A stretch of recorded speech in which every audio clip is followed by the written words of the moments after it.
오늘 은혜 받을 하나님의 말씀은 사도행전 7장 28절에서 34절까지입니다. 사도행전 7장 28절에서 34절까지 사도행전 47번째 시간입니다. 제가 먼저 읽고 여러분 다음 절 읽다가 그렇게 교독하다 마지막 같이 읽죠. 네가 어제는 애굽 사람을 죽임과 같이 또 나를 죽이려느냐 하니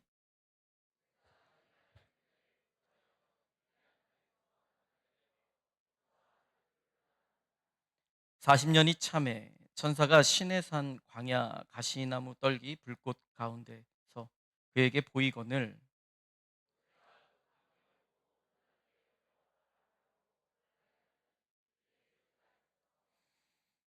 나는 내 조상의 하나님, 즉 아브라함과 이삭과 야곱의 하나님이라 하신데 모세가 무서워 감히 바라보지 못하더라.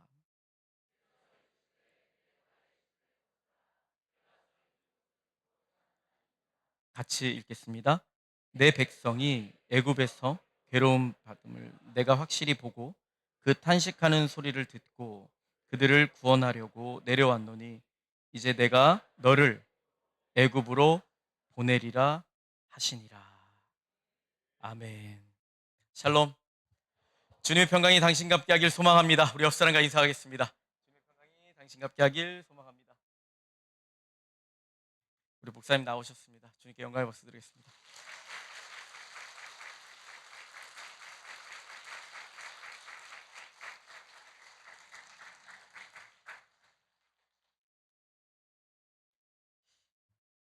주보 편집할 때 오늘 아침에 주보 편집할 때 목사님 올라오신다고 그러시는데 아휴, 얼마나 걱정되면 이렇게 무리를 하실까. 아마 제가 이랬으면 목사님 절대 올라오지 못하게 하셨을 거예요. 근데 아무튼 우리가 많이 걱정되시나 봐요. 네, 아들로서는 마음이 참 안 좋습니다. 네, 무겁고 지금 좀 이따 찬양도 하실 텐데 네, 여러분 찬양 힘차게 해주세요. 당연히 무슨 마지막 찬양하실 때 축도하실 때 힘차게 찬양해 주시고 네, 아휴, 우리가 많이 걱정되시니까 이렇게 무리를 하시는 것 같아요. 음, 잘합시다 우리가 잘합시다 잘합시다. 경건한 예배를 위해 현장에 계신 분들은 휴대폰 전원을 꼭 꺼주시길 부탁드립니다. 지금 확인해 주세요. 지금. 그리고 온라인 예배를 들으시는 분들은 전화와 문자를 삼가해 주시기 바랍니다.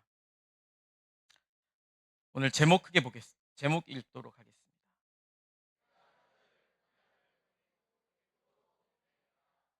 아멘, 아멘, 아멘. 오늘 본문 마지막 부분을 보니까 하나님께서 모세에게 이렇게 말씀하시죠. 내가 너를 애굽으로 보내리라. 애굽으로 보내리라. 읽어보겠습니다. 34절입니다.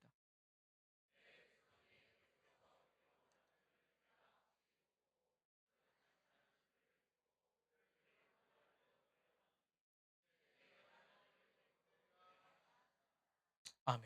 보내리라. 하나님께서 모세에게 애굽의 노예로 있는 이스라엘 백성들을 구해내라고 다시 이제 명령하신 거예요. 이 말을 신약 성경의 용어로 바꿔서 표현하면 이렇게 됩니다. 가서 제자 삼으라. 마태복음 28장 읽어보죠.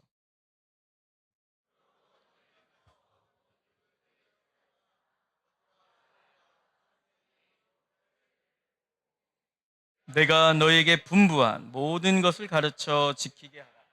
볼지어다 내가 세상 끝날까지 너희와 항상 함께 있으리라 하시니라. 아멘. 돌아오는 이번 주 금요일이 스승의 날입니다. 참고로 엊그제 금요일이 어버이날이었죠. 그때 이제 금요일이었는데 이제 금요 선교 집회 시간에도 이제 말씀을 드렸는데 어버이날이 되면 부모님들은 선물을 기대하지 않는다고 했죠. 마치 어린이날에 어린이들이 선물을 기대하는 것처럼 마냥 선물을 바라지 않으십니다.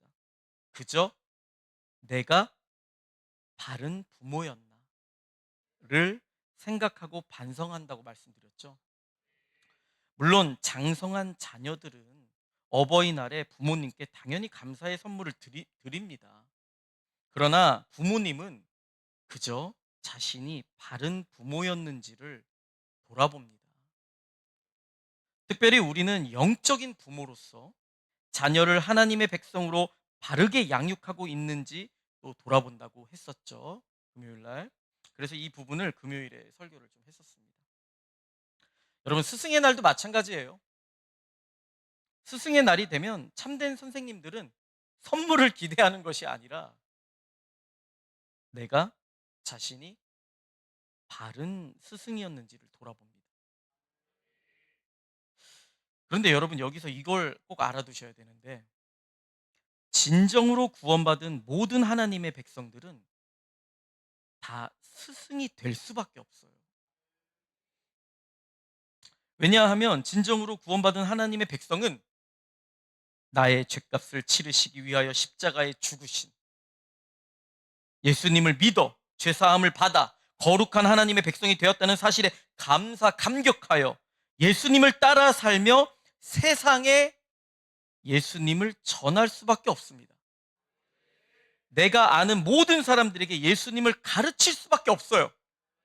내 삶으로 하나님 말씀을 증거하는 자가 될 수밖에 없습니다. 그러니 스승이 되는 거죠. 참고로 여기서 자연스럽게 가짜 구원도 알게 되죠. 가짜 구원. 예수님께서 내 죄값을 치르셨다는 사실이 하나도 감사하지 않기 때문에 예수님을, 하나님의 말씀을 세상에 전할 생각도, 가르칠 생각도 하지 않는 것이 가짜로 구원받은 자의 모습이에요.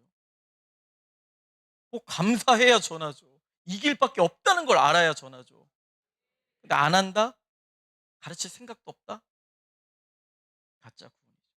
이 모습을 이 당시 유대인 종교 지도자들이 갖고 있었습니다. 이 사도행전 당시에. 자신들만이 율법을 받았고 성전을 보유하고 있다고 자랑하면서도 정작 하나님의 말씀을 전할 생각을 하지 않았습니다. 그냥 종교인들인 거예요. 자기만족 종교인. 그래서 스데반 집사가 이 사도행전 7장을 통해서 그들을 깨닫게 하기 위해서 오늘 본문에서 하나님께서 모세를 애굽으로 보내셨다. 즉 가서 제자 삼으라고 하셨음을 선포하고 있는 거예요. 너희들도 그렇게 구원받았는데 너희들 지금 뭐 하고 있는 거냐? 구원받은 사람이 아닌 거죠. 여러분 명심하십시오. 진정으로 구원을 받은 자는 반드시 가서 제자 삼으라는 예수님의 명령을 삶 속에서 자연스럽게 따르게 되어 있어요. 지금 목사님들 무리해서 이렇게 올라오신 게 불붙는 열정이 있으신 거예요. 지금 조금 쉬시면 조금만 보완하시면 좋을 텐데 이게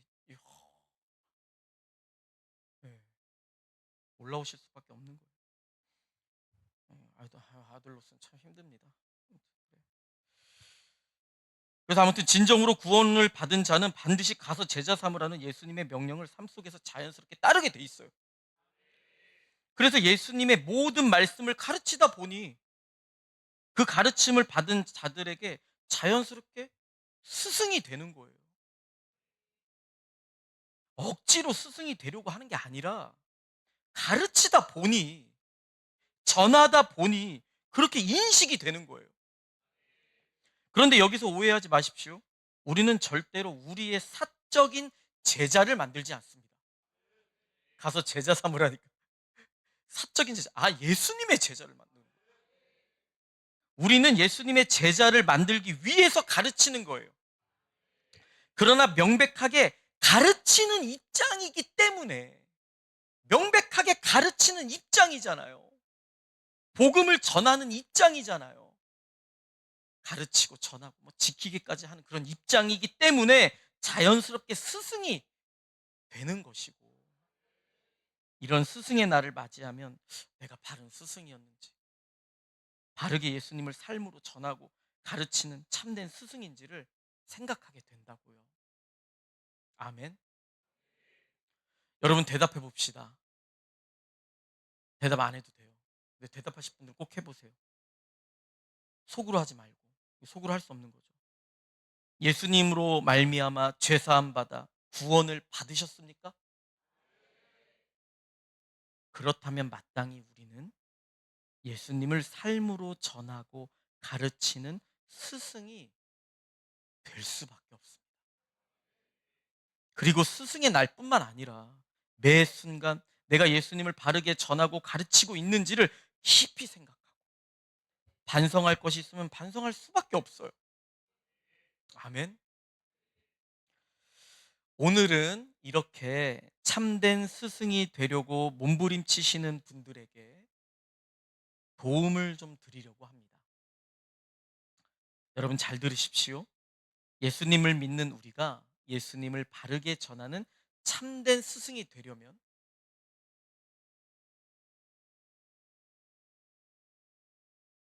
우리가 먼저 날마다 예수님을 잘 따르는 바른 제자, 참된 제자가 되려고 몸부림쳐야 해요. 여러분, 스승을 잘 따르는 제자는 결국 어떤 모습을 갖추게 될까요? 그 스승의 모습을 갖추게 됩니다. 그러니까 예수님의 바른 제자, 참된 제자는 예수님을 닮아가게 돼 있어요. 그래서 성경에서는 이렇게 말하고 있죠. 에베소서 읽어보겠습니다.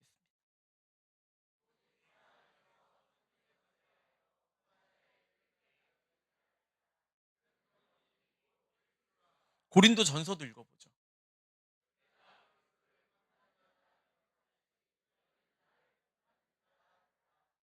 아멘. 그리고 결국 예수님을 닮아간다는 것은 죄로 인해 우리가 잃어버렸던 하나님의 형상을 되찾는 것입니다. 로마서 8장과 고린도 후서 3장도 읽어보죠.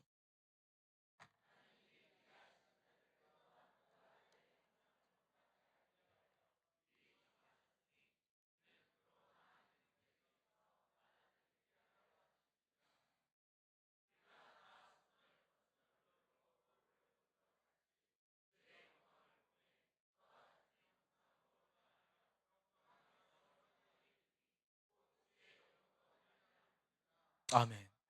아멘. 그런데 여러분 이것은 그냥 말만으로 되는 게 아니죠.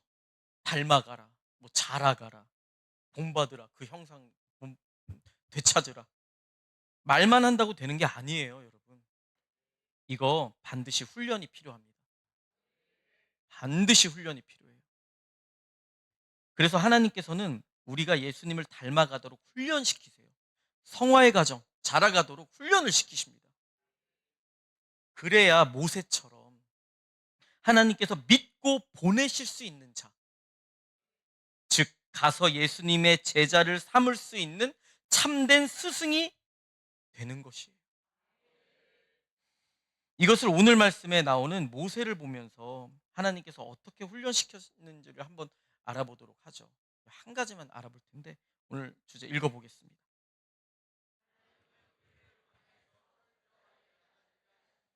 예수님을 닮게 하신 후 애굽으로 보내신다. 가서 제자 삼도록 하신다. 아멘. 광야에서 철저하게 낮아지게 하십니다. 이게 예수님의 닮은 모습을 갖춰가는 거예요. 여러분, 그동안 사도행전 7장에서 스데반이 모세를 언급한 부분을 많이 살펴봤잖아요. 그죠? 그렇기 때문에 아실 텐데 모세가 태어나서 40년 동안 어디서 자랐습니까? 애굽의 왕궁에서 공주의 아들로 자랐잖아요. 그죠? 왕자로 자랐어요. 그냥 자란 것도 아니고 그 당시 최고의 학문을 배우고 또 잘 익혔습니다. 그렇게 40살까지 잘 살고 있던 모세에게 하나님께서 갑자기 그 동족 이스라엘을 구원하고자 하는 마음을 주셨어요. 그래서 모세는 이스라엘 사람을 괴롭히는 애굽 사람을 죽이기까지 했습니다. 죄를 죽이는 거라고 했죠. 아무튼 그렇게 했는데 오히려 이스라엘이 그것을 깨닫지 못해요. 이스라엘 사람들이. 한번 읽어보죠. 그 부분을 22절에서 25절입니다. 모든 지혜를 배워 그의 말과 하는 일들이 능하더라. 그가 나이가 40이 되매 그 형제 이스라엘 자손을 돌볼 생각이 나더니 한 사람이 원통한 일을 당함을 보고 보호하여 압제받는 자를 위하여 원수를 갚아 애굽 사람을 쳐 죽이니라.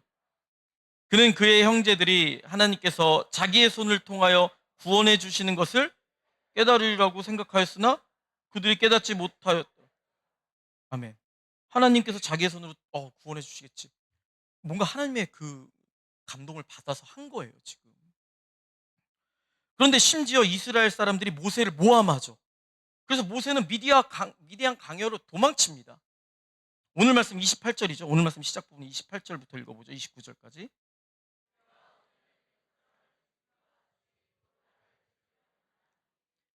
모세가 이 말 때문에 도주하여 미디안 땅에서 나그네가 되어 거기서 아들 둘을 낳으니라. 이렇게 모세는 미디안 광야에서 40년을 나그네로 지냅니다. 80세까지. 그런데 여러분, 여기서 조금만 생각을 해보시면 이게 참 이상해요. 분명 하나님께서 모세에게 이스라엘 민족을 구원할 마음을 주셨단 말이죠. 그리고 모세는 그 당시에 한창 힘 있는 나이요. 좀 뭔가 발휘할 수 있는 그 40, 40이 그렇잖아요. 뭔가 할 수 있는 나이요.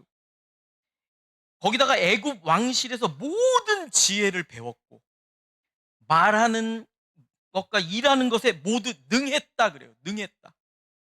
하나님이 그렇게 평가하셨어요. 능하더라. 그러니까 사실상 모세의 최고 전성기에 모세를 통해 이스라엘을 구원할 기회가 생겼던 거예요. 그죠?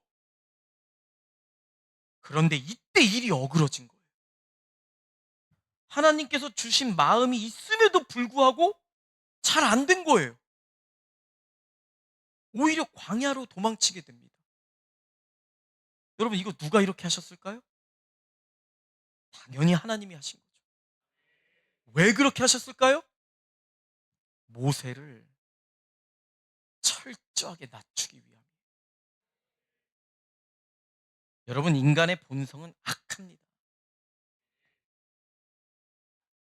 아담과 하와 딱 보면 알죠. 하나님의 형상대로 딱 만드시고 하나님의 속성을 부여하시고 그래서 그 지혜도 있고 능력도 있고 뭐 생물을 볼 때마다 막 그 존재를 딱 규명하는 이름도 지을 정도로 우리는 지어봤자 뭐 개똥이 요 정도밖에 못 지는데 아담은 딱 보자마자 이게 하나님과 어떤 관계이며 어떤 존재인지를 딱 규명하는 그 이름을 딱딱딱 지어주고 그리고 모든 동산의 모든 걸 다 주셨단 말이에요. 선악과 하나 빼고. 근데 교만하여 그 딱 집어버리죠. 선악과를 먹어버리죠. 인간의 본성 악합니다. 그래서 조금만 능력이 있어도 교만해져요. 만약 이때 모세가 이스라엘 백성을 데리고 출애굽을 했다면, 이 40살에 출애굽을 했다면 절대로 하나님께 영광을 돌리지 않았을 겁니다. 오히려 자기 잘난 맛에, 자기 능력으로 그 당시 애굽 세계 최강대국의 모든 학문을 배우고 말과 일하는 것에 능하더라. 근데 능력으로 된 거 아니야? 내 능력으로 하나님의 백성들을 구원했다고 자화자찬을 할 것입니다. 아, 목사님이 그걸 어떻게 알아요? 이렇게 묻는 것 자체가 교만이에요, 여러분. 그러면 하나님께서 왜 도대체 모세를 광야에서 40년간 지내게 하셨단 말입니까? 좀 뒤에서 또 구체적으로 나오는데 하나님 앞에서 우리는 그저 조심하고 그저 겸손해야 돼요. 좀 이따 뒤에 나와요. 모세 철저하게 그냥 아주 거의 바보 수준으로 만들어요. 하나님만 의지하도록. 여러분, 삼손 보세요. 삼손. 삼손 그렇게 손이 3개 아니에요. 이름이 삼손이에요. 삼손. 우리 인간의 이름 짓는 수준이 이거밖에 안 되는 거예요. 하나님께서 엄청난 힘의 은사를 주셨습니다. 그것은 삼손이 이스라엘의 사사로서 사사. 그러니까 이스라엘의 왕이 없던 시대에 이스라엘의 이끄는 리더예요, 리더. 리더로서 하나님을 대적하는 블레셋을 무찌르고 이스라엘을 구원하는 사명을 감당하기 위해서 그 힘을 주신 거예요. 그런데 삼손은 그 힘을 믿고 아주 교만방자, 경거망동합니다. 결국 스스로 자멸해버립니다. 겁도 없이 적군인 블레셋의 여인 드릴라에게 자신의 힘의 비밀을 알려줍니다. 자기 머리털이 힘의 원천이라고. 결국 머리털이 다 깎이고 힘을 잃고 잡혀서 눈까지 뽑히고 블레셋의 노예가 되어 원숭이처럼 재주나 부리는 자가 됩니다. 이스라엘의 사사가.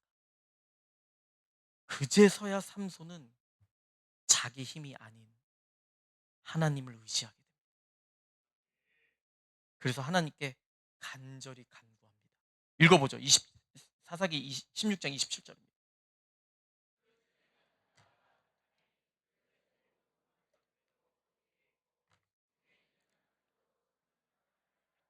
다 삼손이 재주 부리는 것을 보더라. 삼손이 여호와께 부르짖어 이르되 주 여호와여 하고 구하옵나니 나를 생각하옵소서. 하나님이여 구하옵나니 이번만 나를 강하게 하사 나의 두 눈을 뺀 블레셋 사람에게 원수를 단번에 갚게 하소서 하옵소서 하고 삼손이 집을 버틴 두 기둥 가운데 하나는 왼손으로 하나는 오른손으로 껴 의지하고 삼손이 이르되 블레셋 사람과 함께 죽기를 원하노라 하고 힘을 다하여 몸을 굽힘에 그 집이 곧 무너져 그 안에 있는 모든 방백들과 온 백성에게 덮이니 삼손이 죽을 때에 죽인 자가 살았을 때에 죽인 자보다 더욱 많았더라. 아멘. 이 마지막 말씀, 삼손이 죽을 때에 죽인 자가 살았을 때에 죽인 자보다 더욱 많더라. 이 말씀이 참 의미 있는 말씀인 거예요. 삼손에게 힘이 있을 때는 교만 방자에서 하나님을 대적하는 블레셋을 무찌르라는 사명을 잘 감당하지 못하고 있었는데 오히려 힘이 빠지자 자아가 죽자 내 악이 담기는 그 자아가 죽자 더 사명을 제대로 잘 감당하게 되었더라. 아멘. 아멘. 이 말씀인 거예요. 이 말씀인 거예요. 여러분 모세도 충분히 이럴 수 있었습니다. 충분히. 아니 100% 삼손과 같은 길을 가요. 모세도. 인간은 연약해요. 그래서 하나님은 이것을 아시고 모세를 완전히 낮추는 훈련을 하신 거예요. 40년 동안 광야에서 80세 어르신이 될 때까지 철저하게 낮아지게 하셨습니다. 얼마나 낮아졌냐면 아까 읽어서 아시잖아요. 모세가 애굽에서 모든 지혜를 배워서 말과 일이 능하다고 했잖아요. 그죠? 다시 한번 읽어볼까요?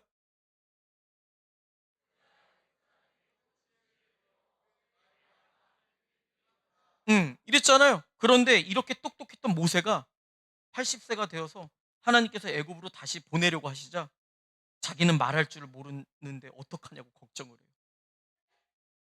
말과 일에 능했던 자가. 이거 겸손하게 하는 말이 아니라 진짜로 말을 제대로 못하는 사람이 된 거예요. 40년 동안 인간적으로 보기에는 완전히 바보가 된 것입니다. 그러나 그만큼 더 하나님만을 의지하게 된 거죠. 그래서 하나님께서 걱정하지 말라고. 누가 입을 창조했냐? 그전에는 자기 입으로 뭐 말도 잘하니까 뭐 누가 창조했는데 무슨 생각이 하겠어요? 하나님이 노아를 모세를 위로하면서 누가 입을 창조했냐? 내가 친히 할 말 가르치겠다. 이렇게까지 얘기하시면서 용기를 주십니다. 출애굽기 4장으로 한번 읽어보죠. 오 주여 나는 본래 말을 잘하지 못하는 자니이다. 말 잘했다고요. 근데 이렇게 지금 얘기한다고. 주께서 주의 종에게 명령하신 후에도 역시 그러하니 나는 입이 뻣뻣하고 혀가 둔한 자입니다. 하나님께서 사도행전에 말 잘한다고 그렇게 인정하셨잖아요. 근데 말 못한다고 그래요. 11절 여호와께서 그에게 이르시되 누가 사람의 입을 지었느냐? 누가 말 못하는 자나 못 듣는 자나 눈 밝은 자나 맹인이 되게 하였느냐? 나 여호와가 아니냐? 이제 가라. 내가 네 입과 함께 있어서 할 말을 가르치리라. 아멘. 아멘. 여러분 모세가 40세 때 이 말이 들렸을 것 같으세요? 저 힘센 분들, 말 잘하는 분들, 똑똑한 분들 안 꺾였을 때 이 말이 들릴 것 같으세요? 아, 그 하나님이 주신 지혜예요. 힘이에요. 알겠어요. 알겠어요. 목사님 그만하세요. 안 들려요. 안 들려요. 아무튼 이렇게 하나님이 용기 주시죠. 근데 진짜 모세가 진짜 말하는 게 너무 자신이 없었나 봐요. 진짜. 뒤에 부분 이제 13절부터 읽진 않을 텐데 모세가 자기가 말 못하는 것 때문에 하나님의 사역에 지장이 될까 봐 주여 보낼 만한 자를 보내소서. 이러니까 하나님께서 화까지 내시면서 걱정하지 말라고. 말 잘하는 네 형 아론이 도와줄 거라고. 동료까지 붙자까지 붙여주세요. 진짜 말 못하게 된 거예요. 저는 이 장면을 읽으면서 모세가 정말 광야에서 40년 동안 자아가 다 죽었구나. 이 사실을 깨달았습니다. 자아가 다 죽었구나. 그리고 여러분 모세 말 잘 못하지 않아요? 나중에 아시잖아요. 애굽 왕하고 앞에서 말해요. 하나님이 주신 힘으로 하는 거예요. 자기 힘이 아닌 거예요. 자아는 다 죽어버렸어요. 그리고 이 모세가 자아가 죽은 걸 언제 더 깨달았냐면 이 장면 뒤에 19절에서 하나님께서 모세에게 뜬금없이 이런 말을 하세요. 19절에서 하신 말인데 18절부터 한번 읽어볼게요. 잠깐 읽어보죠. 그의 장인 이드로에게 돌아가서 그에게 이르되 내가 애굽에 있는 내 형제들에게로 돌아가서 그들이 아직 살아있는지 알아보려고 하오니 그들에게 가겠다. 애굽에 가겠다. 나로 가게 하소서. 이드로가 모세에게 평안히 가라. 이제 간다고 한 거예요. 그리고 뭐라고 그래요? 하나님께서 여호와께서 미디안에서 모세에게 이르시되 애굽으로 돌아가라. 가라. 네 목숨을 노리던 자가 다 죽었느니라. 여러분 이 말 대충 읽으면 그냥 모세에게 걱정하지 마. 걱정하지 마. 애굽에서 네 목숨을 노리던 자가 다 죽었다고. 그렇게 위로하는 말씀 같은데 여러분 사실 모세는 이미 가려고 마음을 다 먹은 상태라고 방금 얘기했잖아요. 그래서 장인 이드로에게도 애굽으로 가겠다고 말한 거예요. 바로 앞에. 그러니 하나님께서 전혀 이런 말을 하실 필요가 없어요. 그리고 여러분 성경을 조금 아시는 분들은 아실 텐데 하나님이 이 말씀하신 거 정말 위로가 안 돼요. 네 목숨을 노리던 자가 다 죽었다. 이 말 위로가 안 돼요, 여러분. 오히려 굉장히 무책임한 말처럼 들려요, 오히려. 하나님이 하신 말씀인데도. 왜냐하면 지금 현재 애굽에서 모세의 목숨을 노리는 자들이 없을지 모르지만 모세가 이제 가서 애굽에서 이스라엘 백성들, 너희들 노예로 삼고 있는 이스라엘 백성들, 나의 동족들을 데리고 출애굽하겠다. 이렇게 선포하는 순간 바로 애굽 사람들은 다 모세를 죽이려고 할 거예요. 이해되세요? 자기들의 노예를 뺏기는 거잖아요. 안 죽이려 했다가도 죽일 사람, 모세야 너 죽일 사람 없어. 가. 안 죽일 사람 없어도 안 죽이려고 해도 그 말만 하면 다 죽이려고 한다고요. 실제로 모세가 이스라엘 백성들 데리고 출애굽하자 기병대 데리고 쫓아오잖아요. 그런데 왜 하나님께서 굳이 네 목숨을 노리던 자가 다 죽었다는 이런 말씀을 하셨을까? 저는 이 말이요, 여러분, 이렇게 들리더라고요. 네 자아가, 네 목숨을 노리던 네 자아가 광야에서 다 죽었기 때문에. 왜요? 삼손처럼 내 자아 살아있으면 그냥 죽는 거예요. 하나님 도움 못 받고 그냥 죽어버리는 거예요. 그러니까 진짜 적은 내 자아인 거예요. 그래서 그 네 자아가 죽었기 때문에 광야에서 보니까 너를 노리던 그 자아가 다 죽었기 때문에 내가 너를 도와주고 살려줄 거야. 네 목숨을 노리던 자 다 죽었어. 진짜 목숨을 노리던 자가 누구냐고요? 하나님 그렇게 40년 동안 죽이려고 했던 모세의 자아예요. 그러니까 뜬금없이 이 말씀 하신 거고 저는 그렇게 들렸어요. 왜 이런 말씀 하셨어요? 진짜 모세의 목숨을 노리고 있던 그 자아가 광야에서 다 죽었구나. 이제 내가 너를 살려줄 거야. 모세 살잖아요. 40년 더 살아요. 120세까지 눈이 흐려지지가 않아요. 왜 부러워요? 왜 아멘을 안 해요? 하나님께서 막 쓰신다고요. 모세는 정말 광야에서 철저히 낮아지고 자아가 완전히 죽어 그저 하나님만을 의지하게 되었습니다. 이걸요, 이것을요, 여러분. 또 모세가 광야에서 낳은 아들들의 이름을 보면 잘 알 수 있어요. 모세가 얼마나 자아가 죽었는지. 오늘 말씀에서 스데반 집사가 모세의 두 아들을 굳이 언급 안 해도 되는데 또 뜬금없이 언급을 해요. 한번 읽어볼까요? 29절입니다. 모세가 이 말 때문에 도주하여 미디안 땅에서 나그네가 되어 거기서 아들 둘을 낳으니라. 아들 둘 낳은 걸 왜 얘기해요? 뭐 자녀 많이 낳으라고 그거? 아니잖아요. 왜 이런 데서 왜 이런 얘기를 할까? 그 스데반 집사가 출애굽기 이야기를 다 함축해서 딱 얘기하는 건데 진짜 중요한 얘기가 담겨 있을 텐데 왜 아들 둘 낳았다 왜 이걸 얘기했을까? 스데반 집사가 이 두 아들을 쓸데없이 언급한 거 아니에요. 모세는요, 여러분, 자신의 두 아들의 이름을 하나는 나그네를 뜻하는 게르솜, 또 하나는 하나님의 도우심을 뜻하는 엘리에셀이라고 지었습니다. 읽어볼까요? 출애굽기 2장과 18장입니다.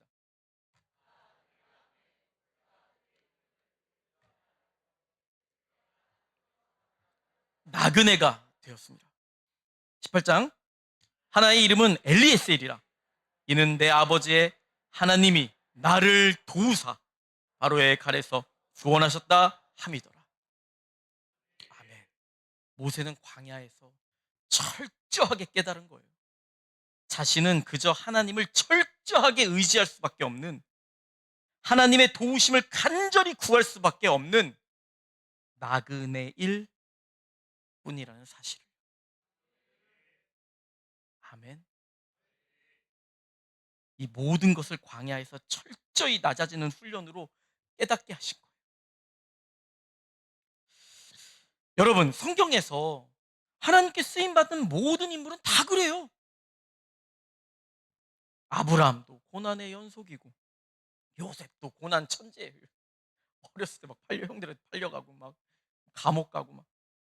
안 그런 사람이 없어요. 왜 그러느냐? 하나님께서 철저하게 낮아지도록 훈련시키시는 거예요. 나의 악함이 담겨 있는 그 탐욕, 탐심, 이기심, 음란, 거짓, 나의 악함이 담겨 있는 이 자아를 죽이고 하나님만을 의지하도록 훈련을 하신 거예요.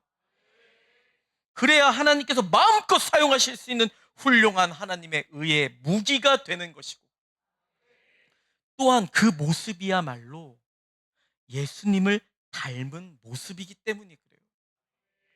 여러분, 예수님이 얼마나 철저하게 낮아지셨는지 한번 읽어볼까요? 완전 예수님은 자기 자신, 하나님의 그 본성을 버리셨어요. 빌립보서 읽어봅시다. 이 마음을 품으라. 곧 그리스도 예수의 마음이니 하나님의 본체시나 동등될 것으로 여기지 아니하시고 오히려 자기를 비워 종의 형체를 가지사 사람들과 같이 되셨습니다. 사람의 모양으로 나타나서 자기를 낮추시고 죽기까지 복종하셨으니 곧 십자가의 죽으심이라. 아멘. 그래서 예수님은요, 당신을 진심으로 따르는 진정으로 구원받은 제자들에게 자기를 부정하며 십자가를 지라고 말씀한 거예요. 마태복음 읽어볼까요?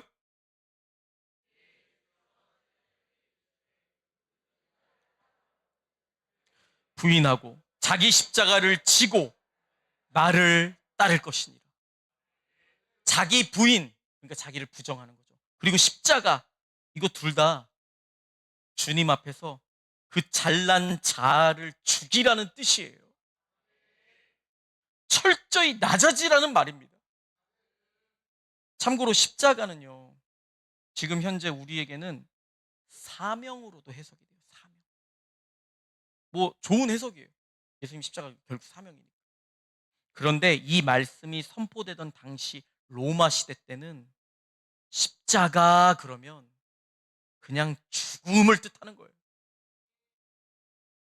일절 다른 뜻을 생각할 수가 없는 게, 십자가 그러면 그냥 죽음인 거예요. 죽음. 이 당시에 로마 시대 사형수들은 전부 다 파티블룸이라고 불리는 십자가의 그 가로 사형틀을 지고 사형장까지 갔습니다.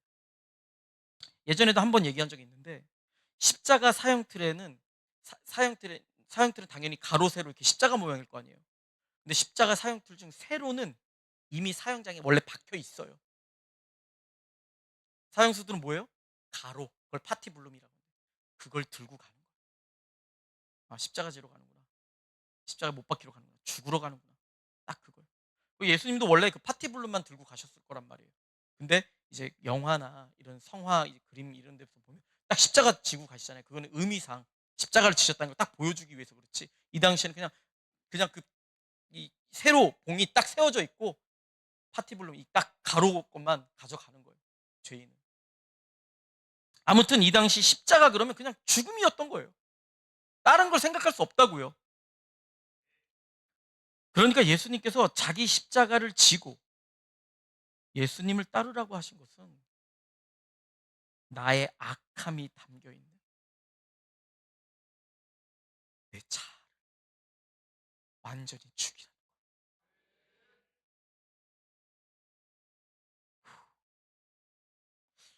갈라디아서 5장, 골로새 3장 읽어봅시다.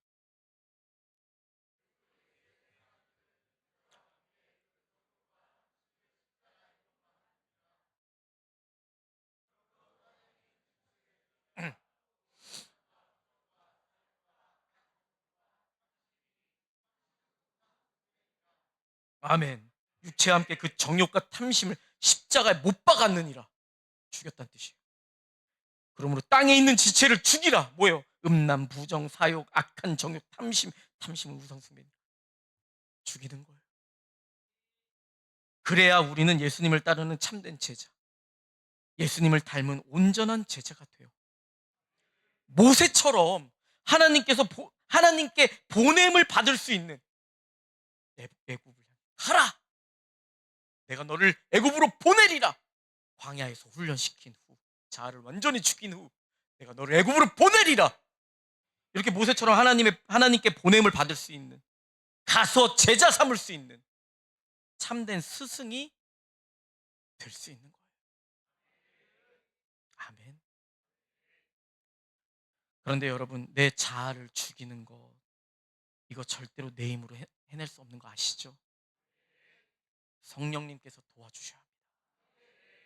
하나님의 모든 훈련은 우리를 도우시는 성령님으로만 통과할 수 있어요. 우리가 따르고 닮아야 할 예수님도 그러셨죠. 예수님도 그러셨어요. 예수님이 시험을 받으시러 광야로 가셨습니다. 이 시험도 훈련의 일종이에요. 그때 성령님의 인도함을 따라가신 거예요. 마태복음 4장 읽어보죠.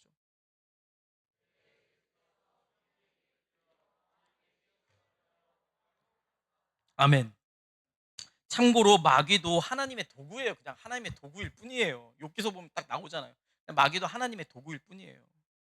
쓰임받다 버림받는 안타까운 도구죠. 아무튼 뭐 훈련 조교 같은 거예요. 지금 시험을 준다? 하나님의 훈련 조교 같은, 훈련 조교가 나쁜 사람들은 아닌데 여기 사탄은 그런 의미죠. 이 마귀 사탄은 그런 존재일 뿐이에요. 너무 뭐 무시할 수는 없지만 두려워하실 필요도 없어요. 아멘. 아무튼 예수님도 성령님의 인도함을 받아 광야에서 자신을 철저하게 낮추시는 시험 훈련을 받으십니다. 이때 마귀 사탄은 예수님의 능력을 부추기며 사용하게 만들죠.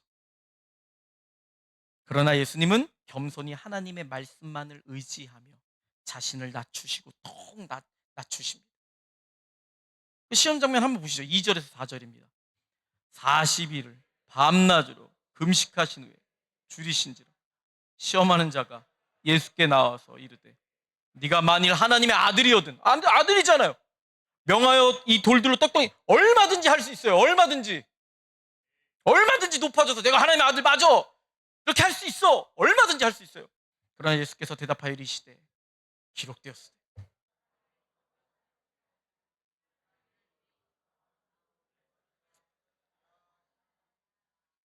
아멘. 예수님을 믿는다고 하면서 그렇게 무시하는 하나님의 말씀을 예수님 철저히 낮아져서 오직 말씀만 의지하며 하나님의 도구로 빚어져 가는 거예요. 여러분, 예수님도 성령님의 인도하심에 따라 광야에서 시험을 받으셨습니다. 그런데 우리가 뭐라고 우리 힘으로 낮아질 수 있습니까? 우리의 힘으로는 절대로 할 수 없어요. 그러나 하나님은 우리가 당신의 뜻을 이룰 수 있도록 성령님을 보내주셨습니다. 로마서 8장 읽어보죠. 영으로서 몸의 행실을 죽이면 살리니 내 힘으로 절대로 안 돼요. 여러분 명심하십시오. 예수님의 영이 내 속에 들어오시면 나도 예수님처럼 살 수 있게 되는 거예요. 예수님의 영으로 내 자아가 죽고 내 안에서 주님이 다시 살아나사 내가 예수님과 같은 하나님의 의의 무기가 되는 것입니다. 로마서 6장 읽어보죠.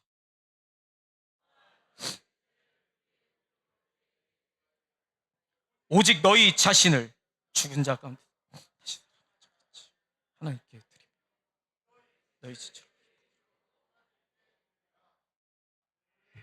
아멘. 아멘. 여러분, 하나님의 뜻은 우리가 예수님처럼 되는 것이며 하나님의 방법은 우리를 예수님의 영으로 성령으로 충만하게 하셔서 그 광야를 통과하게 하시는 것입니다. 이제 오늘 말씀 결론을 맺도록 하겠습니다. 우리 가운데 모세와 같이 여러 성경의 인물들과 같이 또 예수님과 같이 힘든 광야의 훈련을 거치고 계신 분들이 있을 겁니다. 우리 목사님도 또 이 훈련을 겪고 계시죠. 이것은 하나님께서 나를 더욱 온전하고 귀한 하나님의 도구로 빚으셔서 더 오래오래 더 끝까지 더 온전하게 사용하시려는 하나님의 훈련입니다. 그러니 낙심하지 말고 오직 성령의 충만함을 받고 하나님만 철저하게 의지하십시오.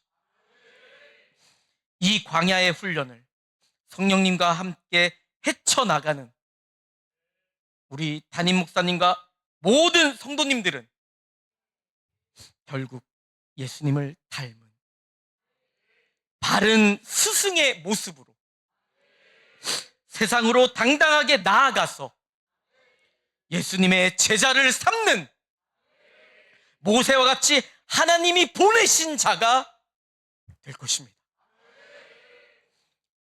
오늘 주제 읽고 마치겠습니다.